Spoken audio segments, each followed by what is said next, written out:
I find this article in the Post Millennial, and it says Avatar director James Cameron says testosterone is a toxin that men must terminate from their system. A toxin.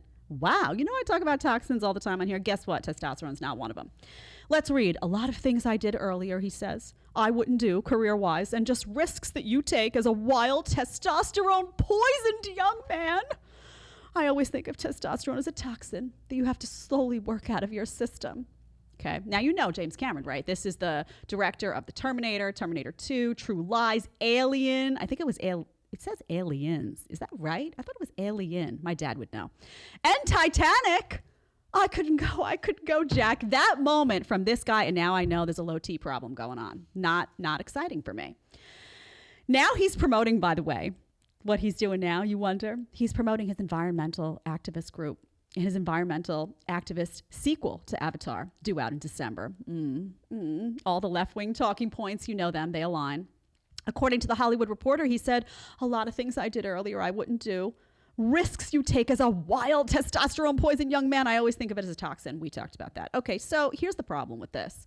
This, of course, bleeds into the conversation we have about how masculinity is labeled toxic. That's disgusting. We know that's not true. We know it's an agenda of the Matrix to do so. We've talked about that. Testosterone is not a toxin. Testosterone is what makes men men.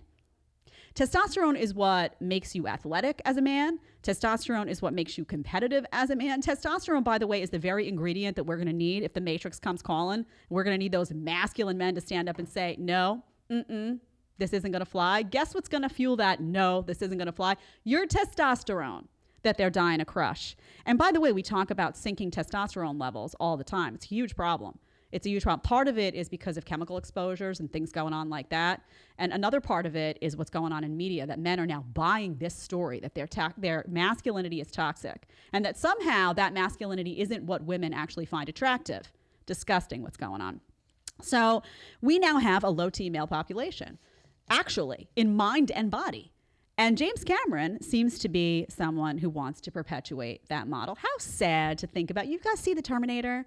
You go back and you watch Arnold Schwarzenegger in The Terminator. That was like all testosterone, right? You watch that and you're all pumped up and all that. And now you got to know that the guy who created that movie is talking about wanting to incentivize some low T in young men. I mean, that just rips. I almost can't watch that movie anymore in peace. If you want to watch the full episode, you're going to click right here. And if you want to ask me a question one-on-one, you want to do a one-on-one FaceTime with a group of your friends, whatever you want, you need to download Connect right now. Click right here and let's get talking.